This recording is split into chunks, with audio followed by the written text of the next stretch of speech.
আজ কেন পিতৃতর্পণ করা হয় জানেন? আপনি ধরতেই পারবেন না এটি মহালয়ার সকাল নাকি দুর্গা পুজোর সকাল, কারণ আজ মহালয়ার পূর্ণ লগ্নে কলকাতার সমস্ত ঘাটগুলিতে দেখা গেল পিতৃতর্পণ করার ভিড়। আজ মহালয়া অর্থাৎ পিতৃপক্ষের অবসান ঘটিয়ে দেবীপক্ষের সূচনা।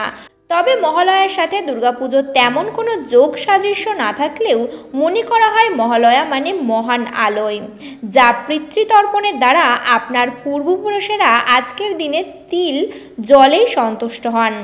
আর দেবী দুর্গা আজকের দিনেই নাকি মর্তধামে পাড়ি দেন। তবে ভোর থেকেই আজ আহরিটোলা ঘাট, বাগবাজার ঘাট, বাবুঘাট, জাসেস ঘাট, নিমতলা ঘাট সহ কলকাতার একাধিক গঙ্গার ঘাটগুলিতে পিতৃপুরুষের উদ্দেশ্যে চলল তর্পণ।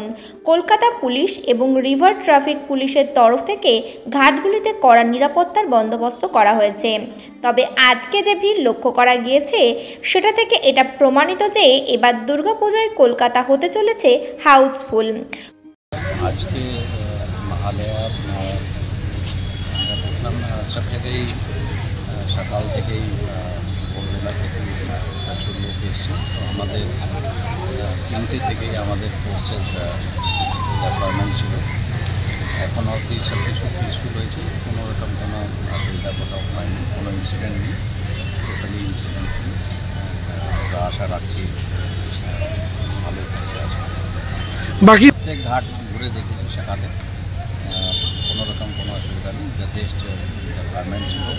আমাদের disaster management team, local police, civil defence, civil administration, CEO KMC সকাল থেকেই আছেন এখানে আমাদের সাথে। তো সব জায়গায়। কলকাতা থেকে সংকল্পদের রিপোর্ট, কেবি নিউজ বাংলা।